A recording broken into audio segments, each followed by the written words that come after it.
So, good AM guys. Magmamarkot tayo ngayon ng black pepper or paminta. So, dalawang uri kasi ng marketing. Yung sa mga hardwood ay binabalatan, tapos kinakayod. So, pwede kong ipakita later sa inyo sa mga ibang puno. Pwedeng gamitin. Pero sa black pepper, titingnan lang natin yung mga meron siyang adventitious roots. Ito yung ganito. So, ito na mismo yung lalagyan natin ng lupa para masuportahan na yung magiging mature ito. So, tuloy-tuloy na siya. Hindi na kailangan siyang baklasin or tuklapin yung balat. So, ito sa mga nodes na lang ito. Then, ito pa. Ito yung maganda. Mga bagong ugat. Susuportahan lang natin para mag-mature din. Okay? So, ito guys, may mga nakaprepare akong gamit dito. Mga nilagay ko na sa plastic na lupa kasi mahirap maglagay pag nakatali na. So, papakita ko lang sa inyo yung ginagawa kong paraan, no? So, para maparami natin yung paminta na mabilis kasi kung marketing, so mabilis ding bumunga yung paminta natin kasi galing siya sa mother plant na namumunga na din. So ganito lang, bibiyakin ko lang itong plastic. Yan, yan, naka-ready na siya. Tapos ito ay babalutan natin. Yan, nakaganyan.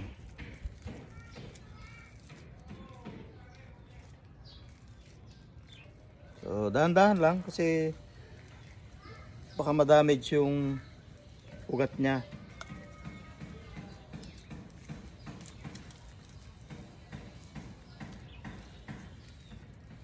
Yun. So madali lang naman ito, good for 30 days, 20 to 30 days lang naman, pwede na siyang i-cut uli.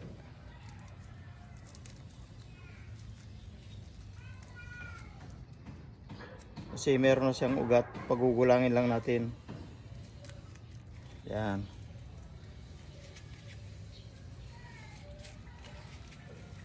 Tapos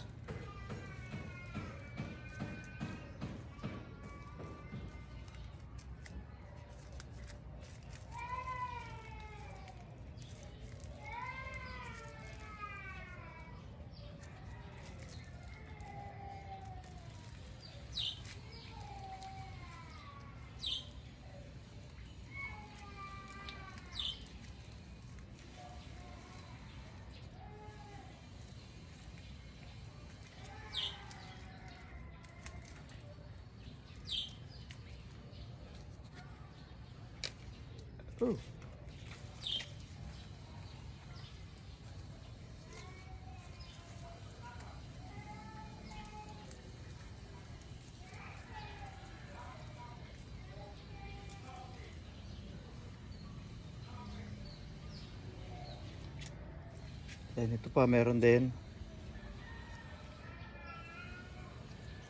Basta siguraduhin lang na buhay pa yung bago niyang ugat. Ito pwede, masyado nang mahaba. Ito pa, dito sa kabila meron din.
Okay, lilipat tayo sa kabila. Yan yung aking paminta, no? Para mapadami natin. Okay, meron pa din ako dito sa looban. Yan.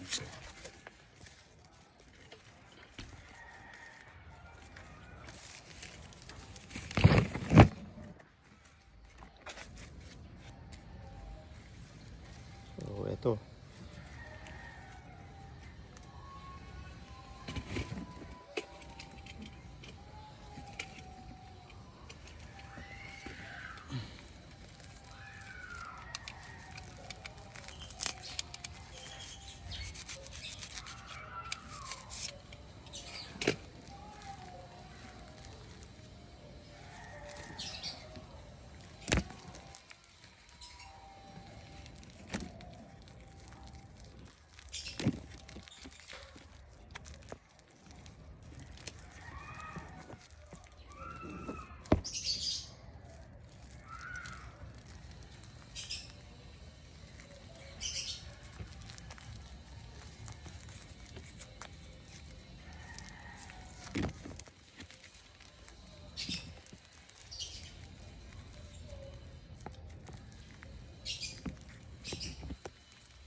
Okay.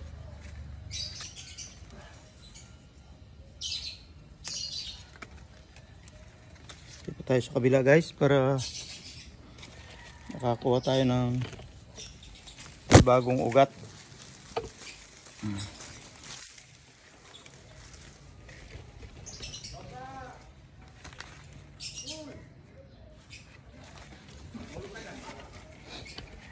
Yun, oh, may maganda rito.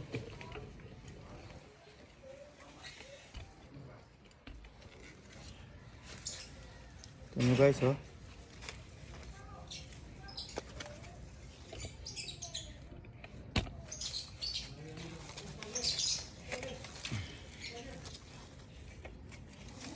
Buti na lang, may nakaprepare tayong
So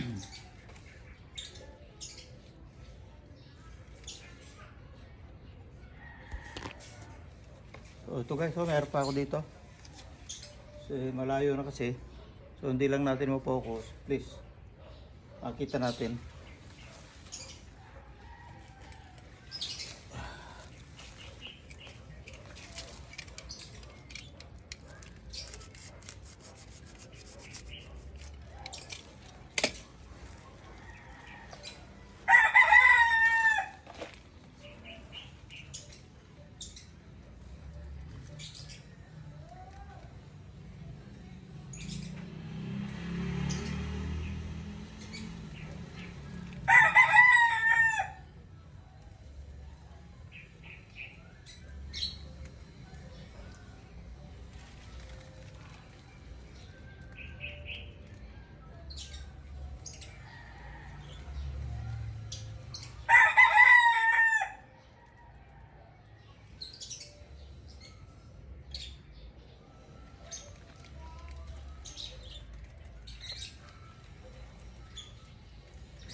So yun guys, medyo nakailan din tayo.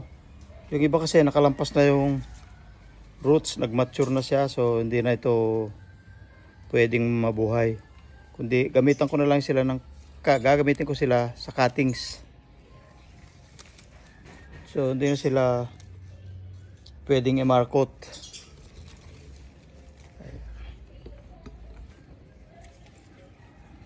Kaya madami pang mga inaantay natin na magkaroon ng adventitious roots na yung puti pa. So yun guys, ay pakita ko sa inyo kung paano tayong mag-markot. Isang paraan ng plant propagation. Sa paminta naman ay sa pagpaparami, imbis na i-cutting sila. So markot for 1 month, then pag nakita mo na lumabas yung roots dito, makikita mo naman dito sa ilalim mo, sa ibabaw eh. Ito. Ilalim mo ibabaw ng plastic, makikita mo dyan na umiikot-ikot na, tas brown. So basta after 1 month, hintayin natin. So yun guys, kung sino man ang mapadaan sa aking channel, Paskis channel, paki-like and i-comment na rin and share, then subscribe para manatili tayong naka-notify sa susunod ko pa mga videos. So marami pa tayong gagawin na pwedeng makapagpa-dunong o makakuha ng technique tungkol sa maraming paraan ng paghahalaman. So yun guys, good day.